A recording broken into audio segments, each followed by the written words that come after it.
Ready? Without any start. Now I come to the question of railway accidents. The Railway Ministry has been for some time now wanting to wash out what they call external inspection. You will remember that on the floor of the House I had asked more than once questions about the Government Inspectorate, but all sorts of funny arguments were advanced. In the original committee's report, a very strong recommendation was made that the position of these government inspectors should be strengthened in the interest of safety of travel. It is unfortunate that we do not have the facts and figures given by them. It is very unfair not to let us know what the recommendation is and to withhold from the House the arguments which they have given, the facts and figures which they have given, and the material on which those recommendations are based that has been withheld.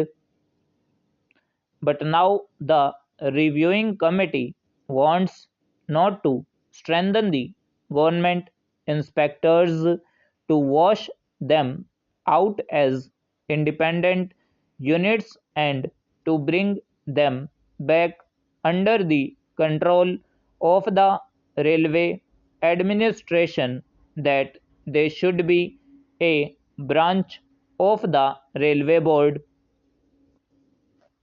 There is a very long history behind this.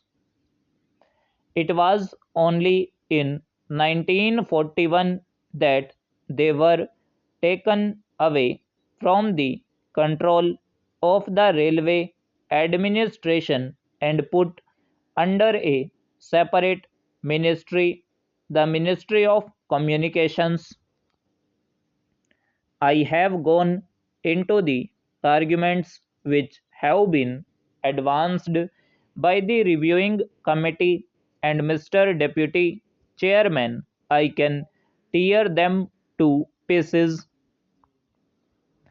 They say that in the present state of affairs, it is impossible for any external inspection to carry out a really sound examination and inspection, but they forget that they are mixing supervision with inspection. The argument that they have advanced is that under a system of external inspection, a real and sound supervision from stage to stage cannot be done. They say that they must have this sort of setup. By all means, let them have it, but external inspection serves a different purpose.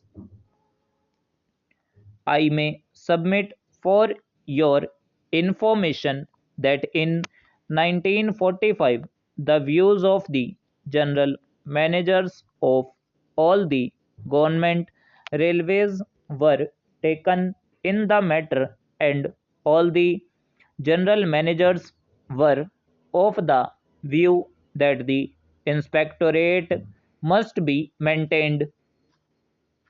Another committee which they appointed, on which some foreign experts also served, went to the extent of advising the railway administration.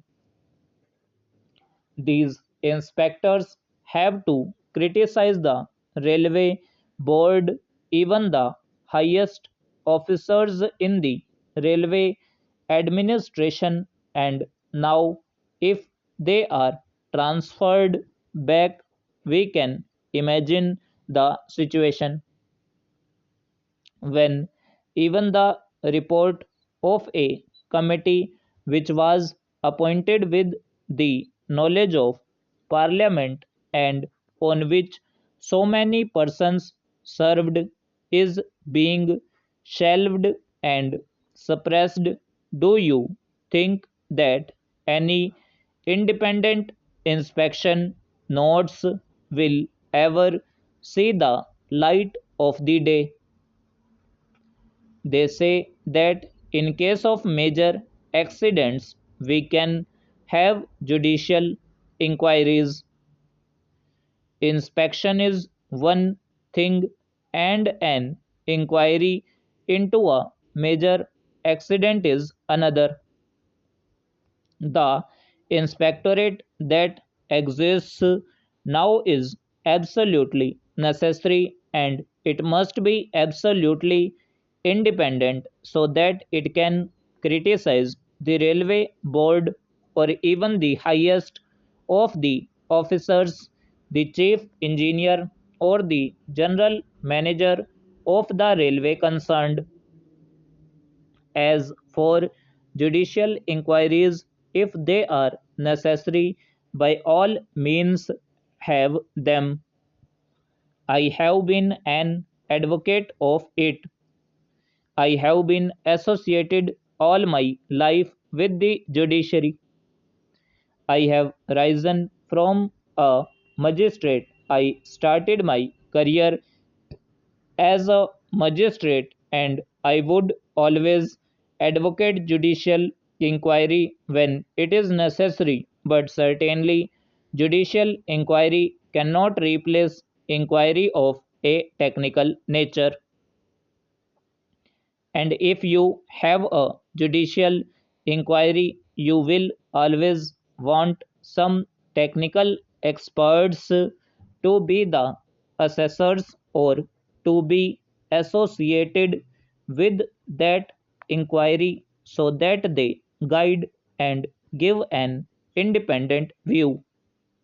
Do you want the officers of the railway ministry to be assessors, or do you want independent assessors?